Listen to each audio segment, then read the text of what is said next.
I don't see anything along this coastline that suggests that there's something here. Although...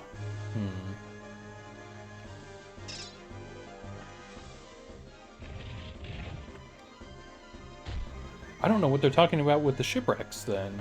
Because I haven't seen that anywhere. They said it was on the north side of the island.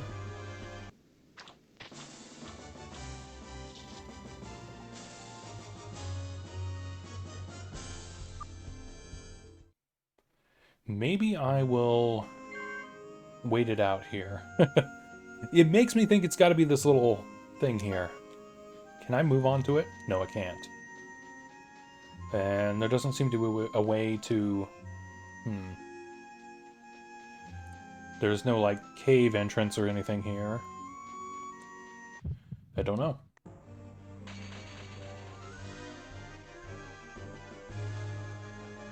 More of those dolphins.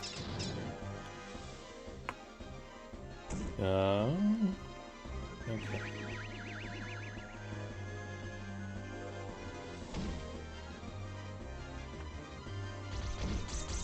Oh, Kite's not going to survive another turn. Okay, I gotta heal him up. Wow.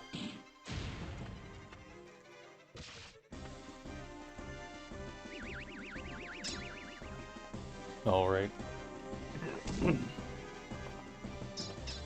Heal! Oh my god, I do that every time. Okay, well, at least the battle's over. Yeah, I think the worst thing in the combat is enemies that take too long to execute their attack. Those are the things I dread. Alright. So, this is the other end, then. And there doesn't seem to be anything over here, either.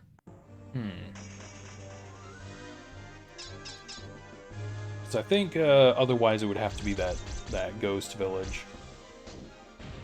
Not the ghost village, the, now we know it's the celestial village. Cool.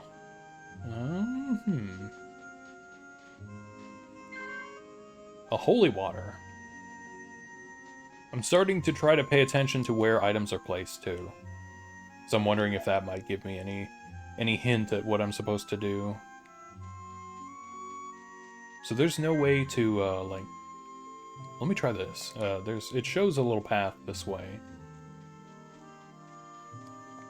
Yeah, will it let me go?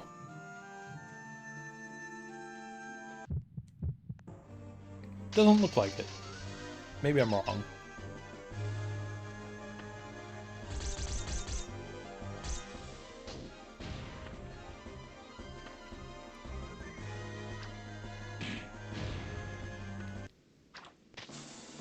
All I need is Rummy to have a group attack, and then she'll be great.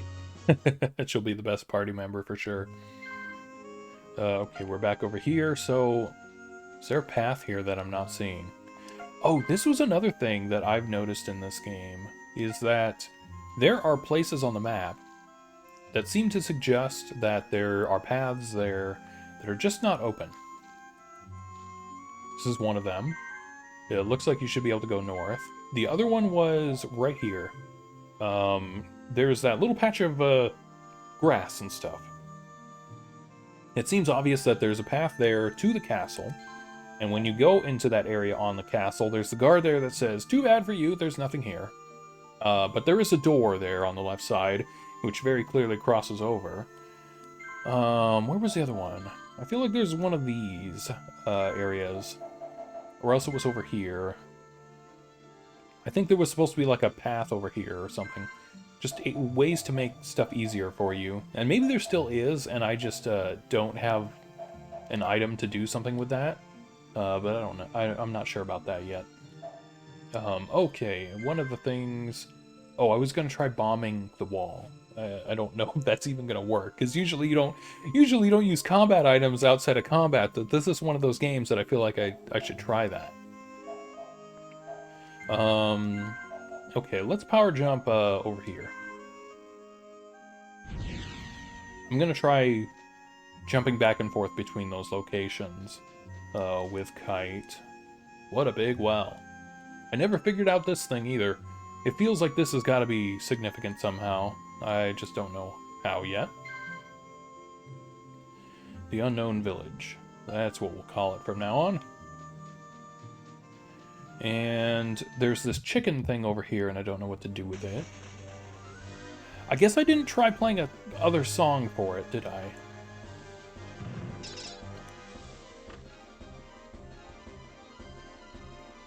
Charging strike. There we go.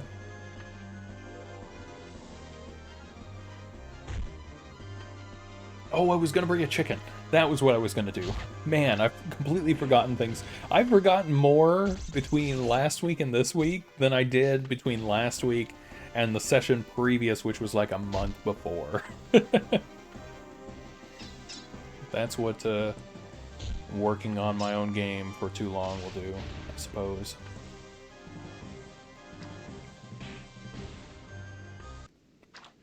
Okay, cool. So, I guess I'm just gonna hang out here. I mean, it doesn't seem like I've triggered any events or anything. So, I don't think whatever's gonna happen is gonna happen up here. Whoops. Only because, it had to do with the shipwrecks. Though, I would think that maybe this place being in the sky has something to do with the shipwrecks. I could be wrong. Did I? Oh, there's no way to interact with the well here, which is interesting. There's a guy in here, and a couple people, I guess. Not alive, but he is living. That's us.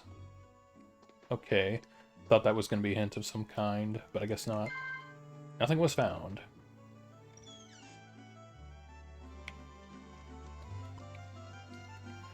Oh, was there a person there? Okay, maybe not. It's just something weird about that little light there on that branch. I don't know if that shows up, but it seems a little bit strange there. I thought it might have been a person.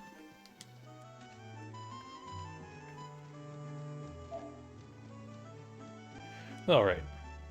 Well, I think the plan is maybe going to be to hang out down here and see if anything happens. Let's go to the beach and see if it might happen here.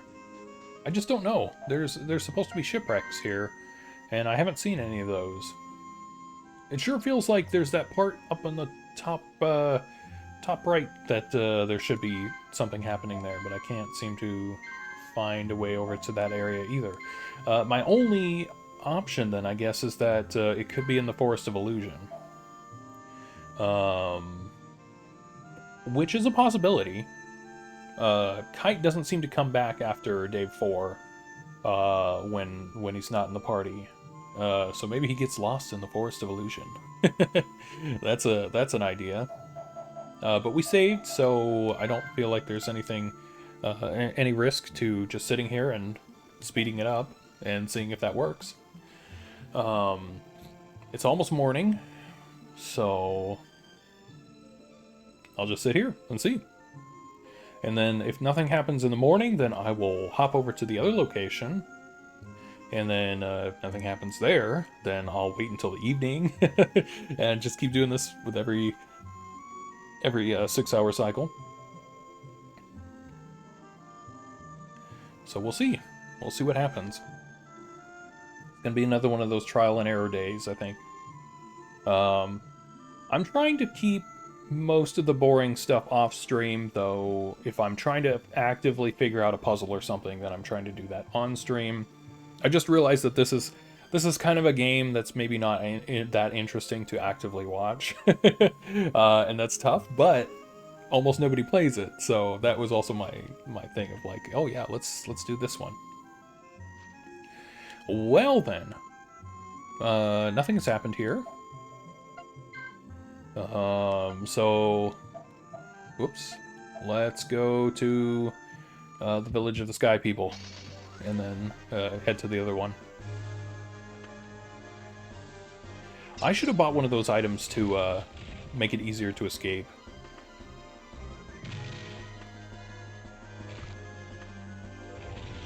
That would have made a lot of these battles a lot more bearable.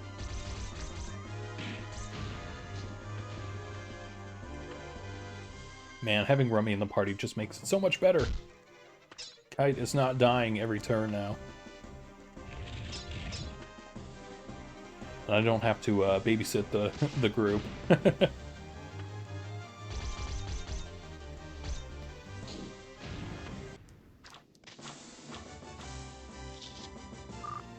Okay, cool.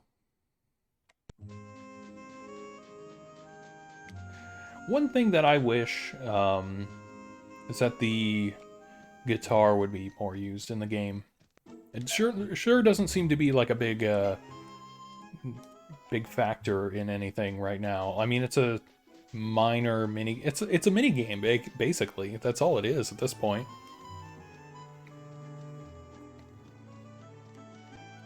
Okay, now that it's morning, let's see if I can talk to that guy in here.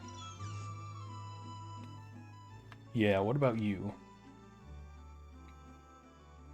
Is that all he has to say? I'm trying to figure out what's in the shed next to you.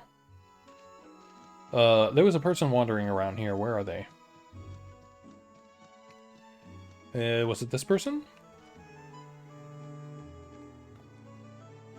Oh, it's the salesperson. Mega Bomb. Let's buy one of those. Sand Mirage. That's not very good. Okay, we got the Horned Sea Devil. That was his weapon. Terramin.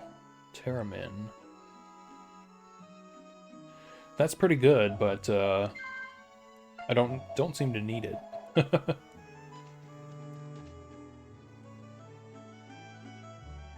Okay, cool. How do I get inside this shed? There's no reference to it up here.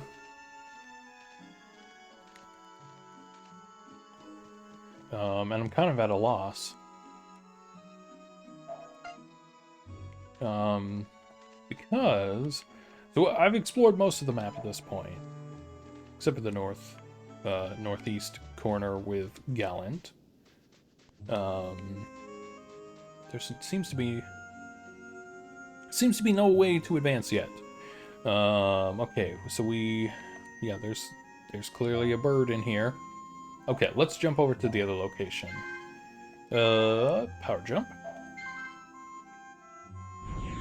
And we'll just see. When your friends and you play this didn't know you had to strum the guitar for the minigame. Yeah, honestly, when I played this way back in the day, I didn't know that either. And you'd never heard of Guitar Hero at the time. Yeah, totally understandable. Couldn't figure out how to successfully play it for weeks or months. Yeah, totally. It is kind of strange, and it only gives you one shot at it too. So it's very weird. And then in order to practice, you have to use the item, which is not something that it's not super intuitive. I mean, I guess it is in hindsight, but when I was first in like the first couple sessions, I didn't know that, and I couldn't figure out how to actually do the practice session. So I made a save, and I just kept replaying the scene with the princess where you had to play the song. There's a couple of these songs that are super difficult too. Rinna's song is really, really hard. Kite's song is really challenging at first, but I'm starting to get the hang of it. And it's not like, most rhythm games do a fairly logical progression of difficulty, so it's not too miserable to get used to. But this game doesn't have anything like that. I mean, it kind of does, where like the first song is easy, the wedding song is the most difficult, but usually there's a progression in difficulty of like certain musical techniques. And this doesn't have that. Like usually it'll start with very basic rhythms, with 2 buttons or something like that, and then gradually as it gets more difficult, it'll expand into more complex rhythms with more buttons that you can hit. And this just throws you right in. No help. I guess it kind of does one thing where, like, it doesn't do the chords until a little bit later, but it's still, it's still kind of difficult.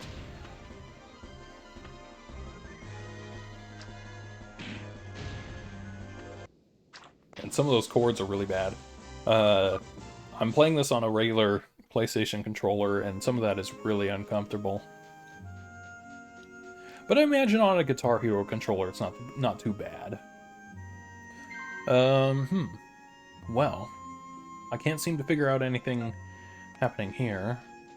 Let me try going to that location again where oh, hang on. I forgot. There's something screwy with the map here. I think it's the emulator more than it is the game, but for some reason my position on the map is not my position in the game. I was wondering if that might have had something to do with how I'm not figuring out how to get through this woods area. Doesn't seem to be the case. So, okay, well, we'll hang out here until the evening, I guess. There's only a couple of more times things could happen. I don't think it'll be at night, although it could be. It's just that Kite disappears first thing in the morning on day 4. So, yeah. And if that doesn't work, then we'll go to the Forest of Illusion and try the bomb, and maybe try Kite's song. And if that doesn't work, then I'll go to the bandit camp. And I figure it's already after they were supposed to have died in the palace, so I don't have to worry about, like, I don't know, like advancing anything with them right now. I can just explore for fun. And I'm gonna try to go through the dungeon that's up there and see what's on the other side. If I can survive with this crew. Kite might not make it. But hopefully Rummy will. Maybe I can grab a chicken. In fact, there's no reason, now that I have the jump ability, there's no reason to even keep Kite in the party if this doesn't work. Oh, I guess the thing that I didn't think about is the north part of the island could also be this tip up here. I didn't think about that. I could be in the completely wrong place. Oh well. There's not much time left to worry about that anyway. So, if it doesn't work, then it doesn't work. We'll have wasted a bit of time here, but... Let's see, were there any other things I wanted to try? This was the main thing I wanted to do today, was figure out what was going on with Kite on day 4 up here, and maybe try those dungeons again. Now that I know that Pelosi is totally worthless, okay, well doesn't seem to be anything up here. Yeah, this doesn't open up or anything. Now that I know that Pelosi is pretty worthless, I'm not going to worry too much about him. Let's hop over here. Anything? Uh-oh. Blow down. Oh, I gotta heal Kite.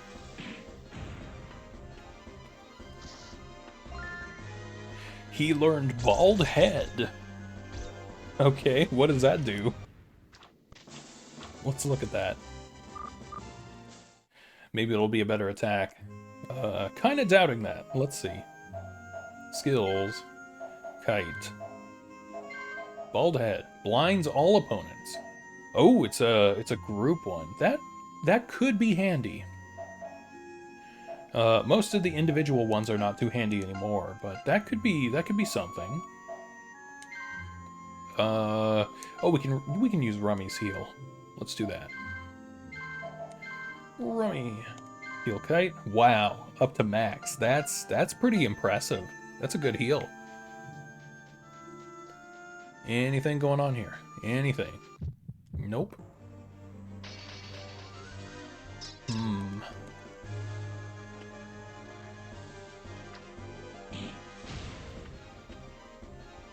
I guess I could try the blinding thing now, and that would help, that would help with some of these big battles.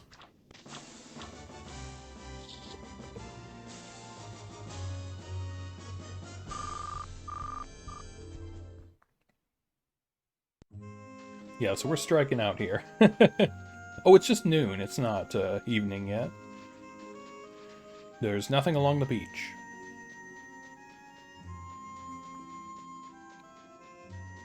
So, back to the village of these people.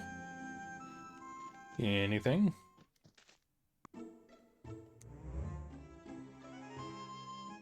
What made me pick up this game anyway? I was playing Drakengard 3 a while back, and I was thinking about strange games that almost no one has played or heard of.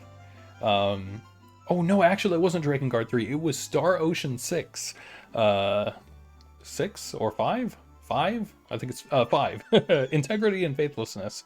I played through that game, and that was miserable. And when I talked about that game near the end, I said it was the worst RPG I'd ever played. And I said it was the worst one, and I've played Ephemeral Fantasia, thinking that this was the worst RPG I had ever played at the time. But I had never beaten this game. I'd only played like an hour of it. And now, and now I've totally turned around on that. There are lots of RPGs that are way worse than this. Might be the only person in the world that tolerated Star Ocean 5. Maybe so.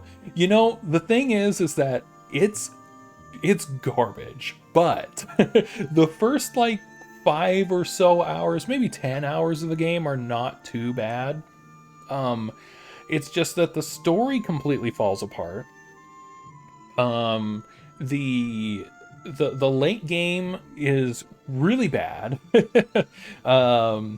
There are multiple events where you walk into a scenario and they say, it's the defend Anne situations where you have to defend Anne while she's doing something on a computer, and every single enemy just like a laser attacks at her all at the same time. They wipe her out before the tutorial can even clear the screen. So it was really bad. Gotta appreciate an action RPG that gives you a move you can spam all the way to the last boss. Yeah, that was another thing too, huh?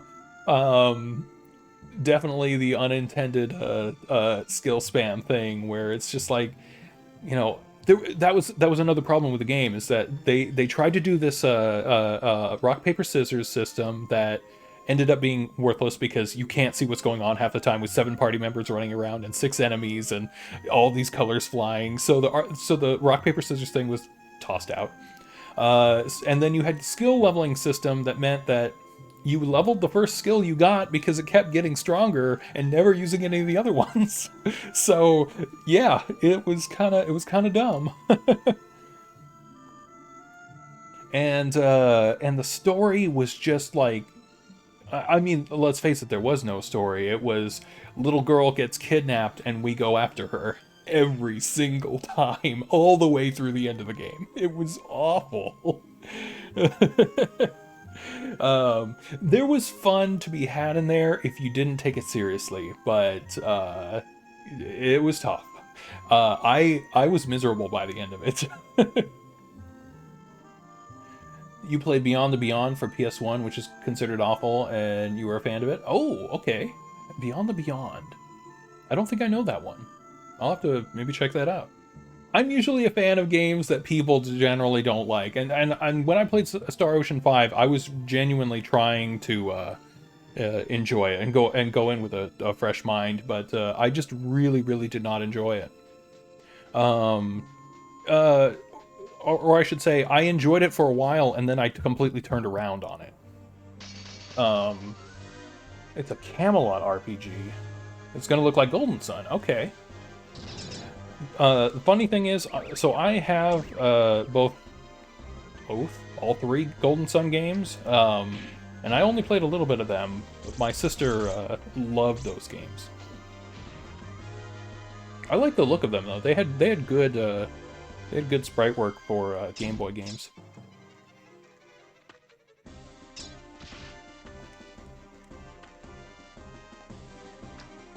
Yeah, I've tried to play almost exclusively weird games that people don't play very often. I think that's the most fun, and stuff like this where There's maybe something to be discovered. I'm thinking of doing Xenosaga 1 next. Either that or the other one I was thinking of is Shadow of Destiny, which is not a JRPG, but it's another one of those weird games from this time period. Because I did Star Ocean, I did Drakengard, and a couple of others. Sort of do too, gravitate towards weird RPGs. Yeah, that's fair. RPGs are kind of fun because their stories can go in such wild places. And like the system is pretty well stuck in there. Like you pretty much understand where things are gonna go. But they can do a lot of creative stuff with the story, they can do a lot of creative stuff with the locations, and then sometimes they just don't. Really appreciate any media that's trying something unique and different. Usually like it whether it succeeds or not. Yeah, I think that's a good approach to have to it. There's a lot of stuff like, you know, I play a lot of super indie games that they're just trying to they have a cool idea in their head and they're trying to execute it, and then sometimes they don't always do it, but it's almost always interesting to see the result. Like to give weird, bad, unique games a shot to get your own opinion? Yeah, for sure.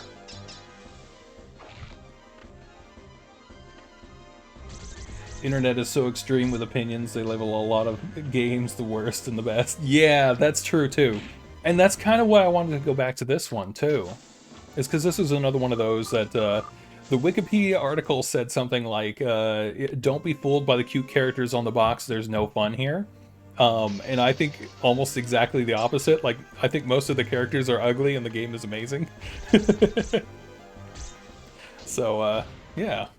It's interesting. And there are some games, too, that I think have actually aged better with time. And this is certainly one of them.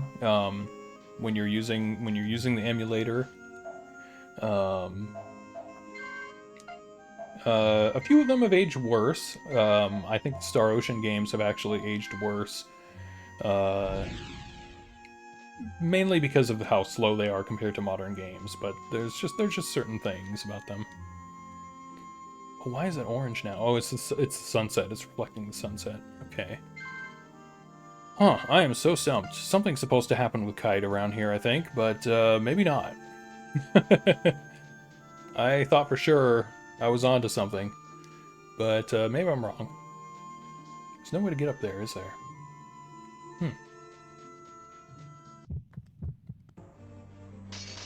I guess we're just wandering around for now.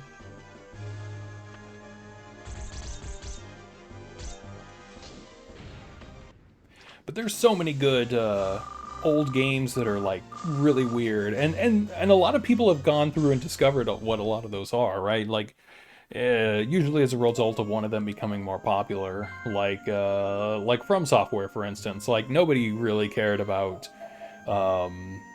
those old From Software games until Dark Souls got popular. But I remember playing a couple of those old games. Which ones did I had the Armored Core games, and I didn't really care for them at the time. I didn't own Kingsfield, but I had Eternal Reign. That was the one I had. I remember I bought that for $3.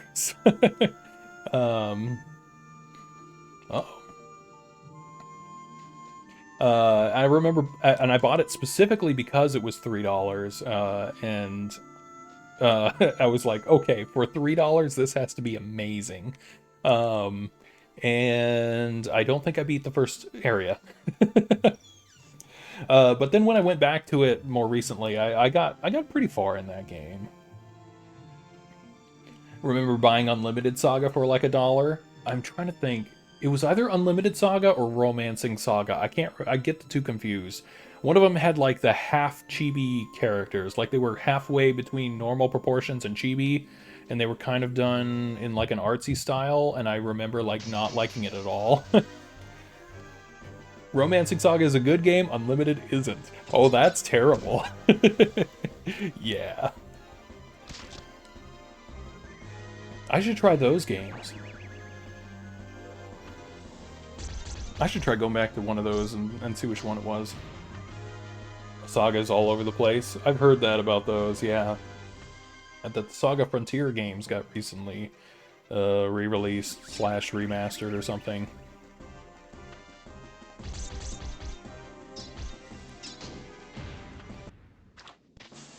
I have a hard time with the 2D JRPGs. I didn't really grow up with them. I grew up with the PS2 stuff for the most part. So that's kind of where a lot of my interest lies. But I really should go back to some of those. Like, my knowledge of the Final Fantasy series is really lacking. I started with 8, the game nobody likes, and it's to this day one of the only ones I've beaten. I'm so confused here. Okay, power jump. FF6, Chrono Trigger, and Mario RPG, the pinnacles of the genre. I played a lot of Mario RPG and the Paper Mario games. Those are super awesome. They're some of my favorites, I think, because I love the way that they handle the combat. I love the way that they handle leveling up, and then eventually, like, you get to the point where you can just wipe enemies off the map and not worry about the encounters. And I really like that, where, you know, that's something they didn't really do too much. FF8 was also your first Final Fantasy game? That's awesome. In the discount bin, and you could afford it. Okay. I encountered it because a friend of mine had it, and he was like, dude, you gotta see this amazing opening cutscene. And it was impressive at the time. That was all I knew about it, and so when I finally started getting into RPGs, I was like, oh, I gotta play Final Fantasy VIII, and then I didn't like it too much, but I did beat it. I played a little bit of 7. I got through the first disc of 7, and for some reason, I think it was the Lego character look of that game that I just didn't. At the time, I was like, man, I want games with graphics, and I should really go back to it because I remember the humor was really good.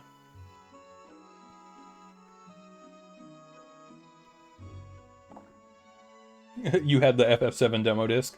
Let's see, what game did that come with? Was it Parasite Eve? One of those games? I'm so stumped. Okay, well, I guess there's nothing to do with Kite here. Or maybe I had to wait, maybe I had to be here like at the change of the time or something, or find a specific location. I don't know yet. But we're lost on that. Okay. Yeah. Let's see, what were the other ones? Like, I played Final Fantasy IX. That was the one I played quite a bit of. I wish I had beaten it, but I never did. Almost all of those, like, 80-hour RPGs I never finished. Like, I've played a lot of RPGs, but I haven't beaten a whole lot of them. Even Xenosaga, I finished Xenosaga 1 and 2, and got to the second disc of Xenosaga 3, and then stopped. Don't try the Dragon Quest series then? Yeah, I know. You know, the problem is almost always that I get to like the 90% mark whenever they say, hey, you know, the final boss is coming up, you're sure you don't want to do anything else? And that's when I stop playing those games. And it's for no reason other than I get overwhelmed by, like, oh, I gotta go do side quests and stuff. I gotta go do other things, and I just never go back and finish the games. That happened with Dragon Quest VIII. I got to what I assume was the final boss of the final fight against Omegas, and whatever whatever transformation he had. And they said, okay, now you can fly anywhere you want. Oh, we got a new event here. Just reorganize the time vault. It can store 10 items now, thank God. Oh my God. Oh, that's so much more useful. That is awesome. Now I can put more flowers in there. Oh yeah, okay. Final Fantasy X is awful like that. Actually, I think I beat Final Fantasy X. I feel like I do remember beating that game. I never played 10-2 though. Oh, it's Plosy. Freaky. Rummy.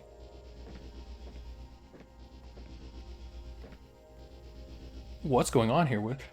So, okay, I had the two of them in my party. No, I didn't. I didn't have Plosy in the party. What the heck? Thank you for the follow. I appreciate that.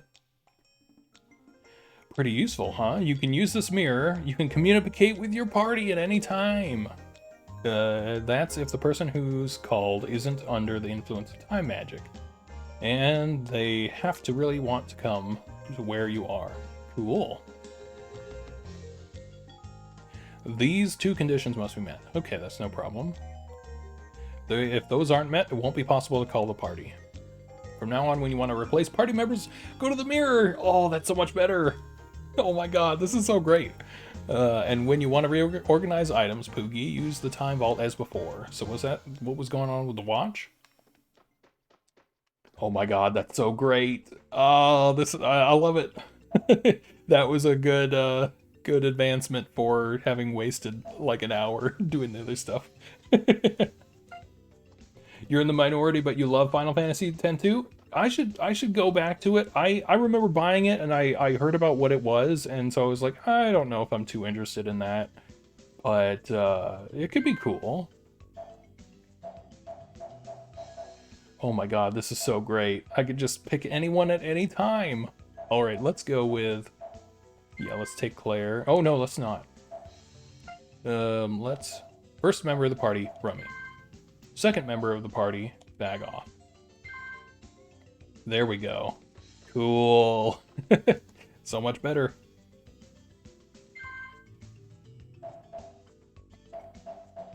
Yeah, I think the reason that I didn't go on to 10-2 had to do with something about how the story connected. I don't remember. I remember thinking that the ending of 10 was like should be definitive. And it felt weird that it was maybe not. Huh, okay. Alright, well, that's so cool. We got so much more to do here.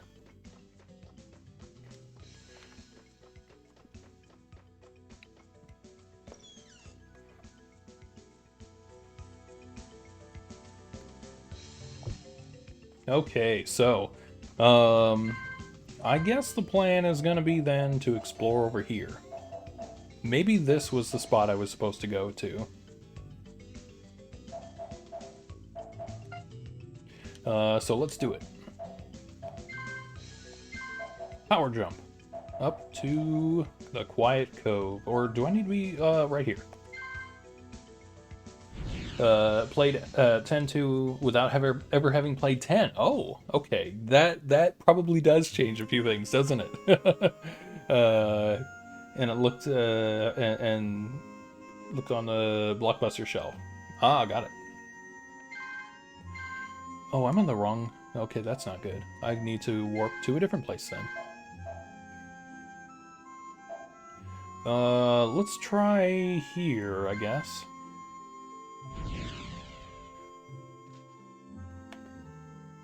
Oh yeah, seeing the concert stuff. You know what? That might have been what it was.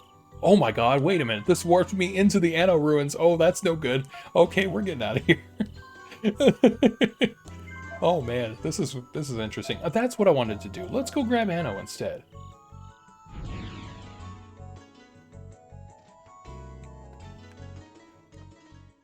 Okay, so we got Rena here. Don't know what to do about that. Yeah. I just have this weird history where I almost always played the bad entries of series first, so with or the ones that people usually considered bad. So I guess I have that kind of a weird perspective on things sometimes.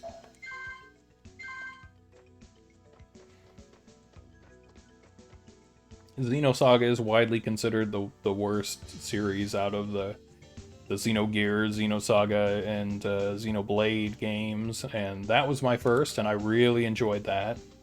The Final Fantasy VIII. What were some of the other ones? Like I played Majora's Mask first. Donkey Kong 64 was my first Donkey Kong game, stuff like that. So let's see. Let's go to those Anno ruins. Let's see what's going on with Anno there. Oh, of course, now we're in the Woodcutters Village.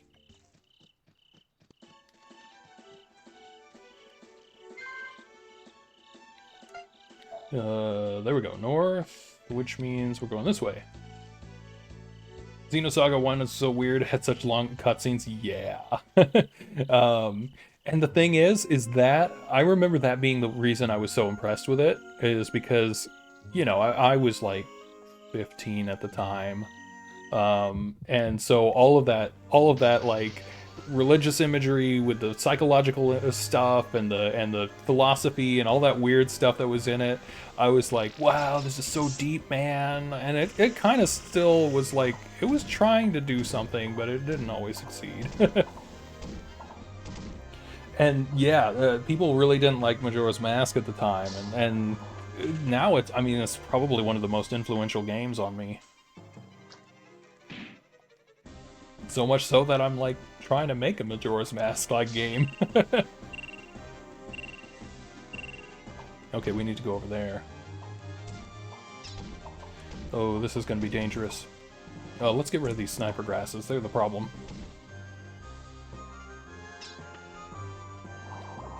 I was surprised that people didn't like Wind Waker, because that was always my favorite Zelda game. Until Twilight Princess and all that. Yeah, all the people you knew liked it. Yeah, that was kind of the same case for me. It was kind of a surprise to me afterwards that no one liked it. For me, it was just that there were parts of it that were too confusing, and it had such like a weird tone to the game that it was just unusual. And that really kind of stuck with me, I guess.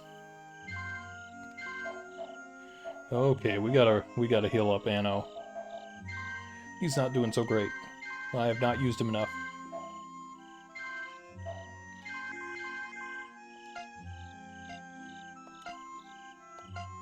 Yeah, Wind Waker definitely got more fans in the after years, didn't it? Oh. Okay, Anno, tell me what's going on here. The camera rotation is so weird. Okay, this might be what I'm looking for. Harpy and Dawn. And I never actually played the re-release of Wind Waker. I heard that they updated it and made it way better. Like just shortening all the tingle stuff, which was, I don't remember it being that bad, but then I also had a lot more patience for that kind of thing when I was a kid playing that. Yeah, a lot of games had the opinion switched. I think the only one that really hasn't is Zelda 2, right? That's kind of the only one that people don't really, they kind of still don't like. I wonder if that one was a translation situation too. Oh, we're in trouble. Oh no. I'm dead. I got killed by a gopher. Oh no. A gopher and a naked bird lady. Alright, let's get out of here. Oogie and the party were unable to escape. Yep, I got killed by a gopher. Darn those gophers.